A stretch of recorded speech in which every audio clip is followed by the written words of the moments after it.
सभी को नमस्कार। मैं आचार्य डॉक्टर रणजीत सिंह रघुवंशी। आज हम पढ़ेंगे एमपी बोर्ड कक्षा षष्ठी संस्कृतम सुरभि भाग प्रथमा पंचमा पाठ विद्या महिमा अर्थात विद्या की महिमा। पंचमः पाठः पाठ 5 विद्या महिमा विद्या की महिमा अर्थात विद्या का महत्व। प्रथम श्लोक इस प्रकार है। विद्या ददाति विनयम विनयाति याति पात्रताम पात्रत्वात् धनमाप्नोति धनाद् धर्मः ततः सुखम। अर्थात विद्या से विनम्रता आती है, विनम्रता से योग्यता आती है, योग्यता से धन प्राप्त होता है, धन से धर्म की प्राप्ति होती है और धर्म से सुख की प्राप्ति होती है। दूसरा श्लोक है। विदेशेषु धनम विद्या व्यसनेषु धनम मति परलोके धनम धर्मः शीलम सर्वत्र वै धनम।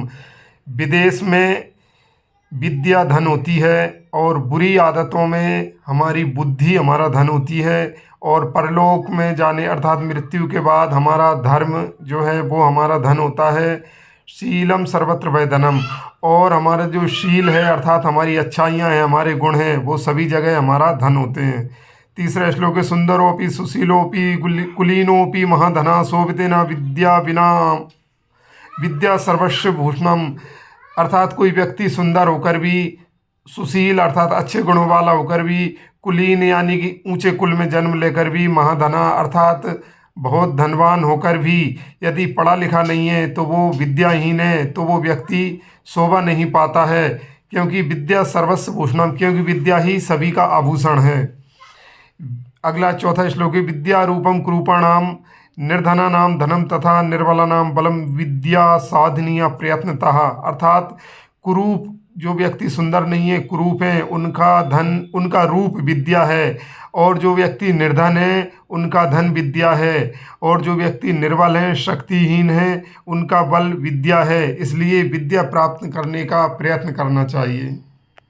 पांचवा श्लोक इस प्रकार है। विद्वत्वम च नृपत्वम च नैव तुल्यम कदाचन स्वदेशे पूज्यते राजा विद्वान सर्वत्र पूज्यते। अर्थात विद्वत्ता और राजा होने का भाव, या फिर सीधा सा कहें कि विद्वान और राजा, इन दोनों की तुलना नहीं करना चाहिए। क्योंकि राजा की पूजा, राजा का सम्मान केवल अपने देश में ही होता है, किंतु जो विद्वान व्यक्ति होता है उसका सभी जगह सम्मान होता है, सभी जगह उसकी पूजा होती है। छठवां श्लोक। अलसस्य कुतो विद्या अविदस्य कुतो धनम अधनस्य कुतो मित्रम अमित्रस्य कुतो सुखम। अर्थात आलसी व्यक्ति को कहाँ विद्या, और जिसके पास विद्या नहीं है उसको कहाँ धन, और जिसके पास धन नहीं है उसको कहाँ मित्र, और जिसका मित्र नहीं है उसे कहाँ सुख।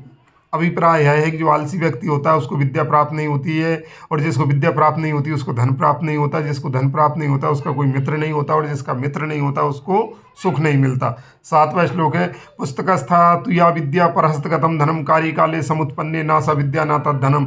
अर्थात पुस्तक में रखी हुई विद्या और दूसरे के हाथ में दिया गया धन, आवश्यकता पड़ने पर ये दोनों ही काम नहीं आते, न वह विद्या काम आती है न वो धन काम आता है। आठवां श्लोक है। किम कुलेन विशालेन विद्याहीनस् देहिनः अकुलीनोपि विद्यावान देवैरपि सपूज्यते। अर्थात बड़ा कुल होने से क्या फ़ायदा यदि किसी व्यक्ति का, किसी देहधारी का ऐसा बड़ा कुल है पर वो उसके पास विद्या नहीं है, वो विद्या से हीन है, तो उसके बड़े कुल होने से कोई फ़ायदा नहीं है। क्योंकि अकुलीनो अपि, जिस व्यक्ति का कुल नहीं है, बड़ा कुल नहीं है, वो व्यक्ति अगर विद्वान है, उसके पास विद्या है, तो देवता भी उसकी पूजा करते हैं। एक पदेन उत्तरम लिखत, अर्थात एक शब्द में उत्तर लिखना है। प्रश्न क्रमांक का। विद्या किम ददाति, विद्या क्या देती है? उत्तर विनयम अर्थात विनम्रता देती है। प्रश्न क्रमांक का। काह सर्वत्र पूज्यते, कौन सब जगह पूजा जाता है? उत्तर विद्वान।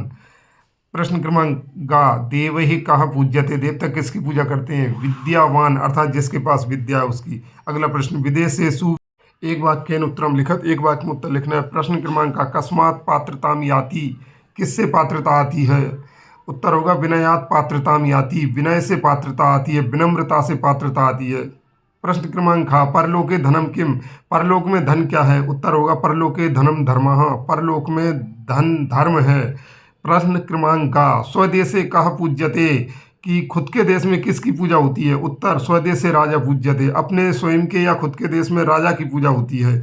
अगला प्रश्न। केशाम बलम विद्या, किनका बल विद्या है? उत्तर होगा निर्बला नाम बलम विद्या, अर्थात जिनके पास बल नहीं है, जो बलहीन है, शक्तिहीन है, उनका बल विद्या है।